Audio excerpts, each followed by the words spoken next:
after playing and finishing The Witcher, a great time with that, I asked you in a video what I should be playing next. Now, somebody mentioned Vampire Masquerade Bloodlines. I must say that I don't have anything with vampires and werewolf stories and all that, but I picked this one up, I'm glad I did, and without further ado, here's my review. The game takes place in a fictional Los Angeles where different vampire factions rival each other for power. You have vampires that embrace the beast inside them, denouncing their partly human nature. You've got vampires that cling to their humanity. On the other hand, for a game that was released 5 years ago, it still looks good. LA really looks dark and gloomy and gothic. It has this god-forsaken atmosphere that really suits the subject matter.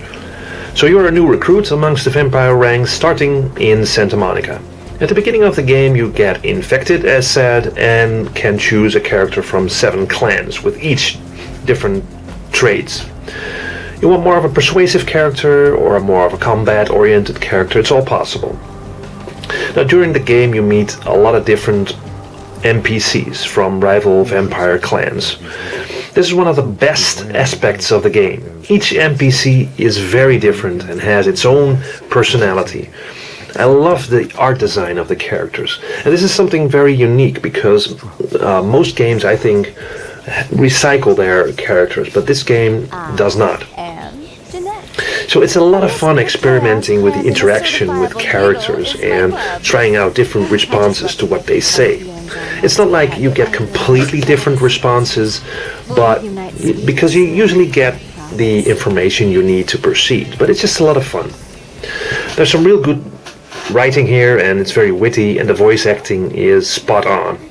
Check this out. Come, join the disciples who have gathered here, floating in their own putrescence.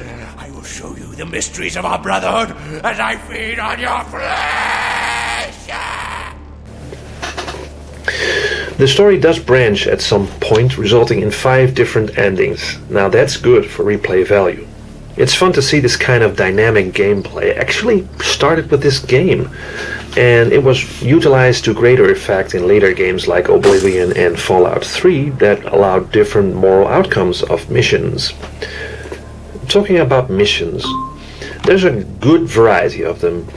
Some have you investigating a crime scene, or finding a missing person, or searching a haunted house.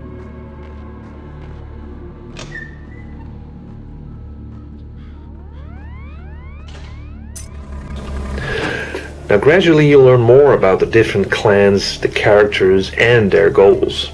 Now it's a great way of telling a story, and along the way more locations will become available for you to visit.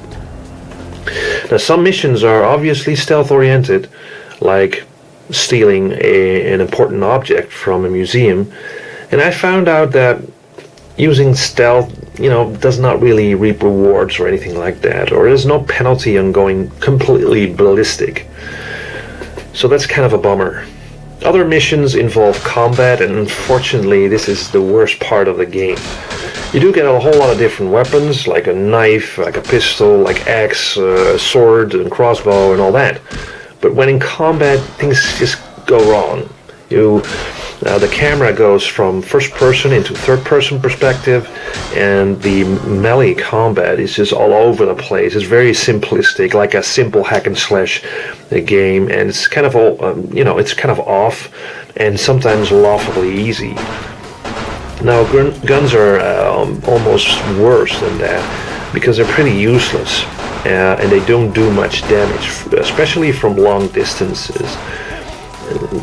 So the developers kind of couldn't decide whether to make it into a shooter or a fighting brawler slash hack and slash game.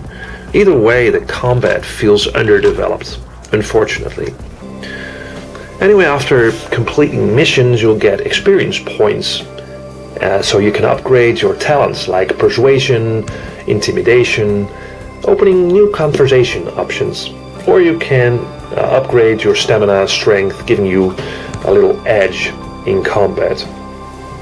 You also get special vampire powers, like the ability to heal oneself, or to see the opponent's aura, giving you a temporary boost of your talents or make you temporarily invisible. Using these powers will drain your blood, so you need to feed on people for blood.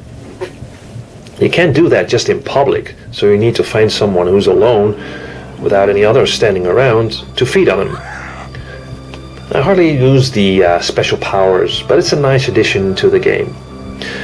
When released, this game had some real bugs, but since then the internet community made custom patches that addressed most of these issues. Still, I did encounter some graphical glitches like this one. In conclusion, this is a great game. Not so much for the individual gameplay elements, but more the sum of parts that's really good. You know, it has this great atmosphere, story, characters, dialogue, and so forth. You can't go wrong picking this up. So all in all, I'm going to give this game an 8 out of 10. I enjoyed it. So let me know what you think, leave comments, like the video, and see you next time.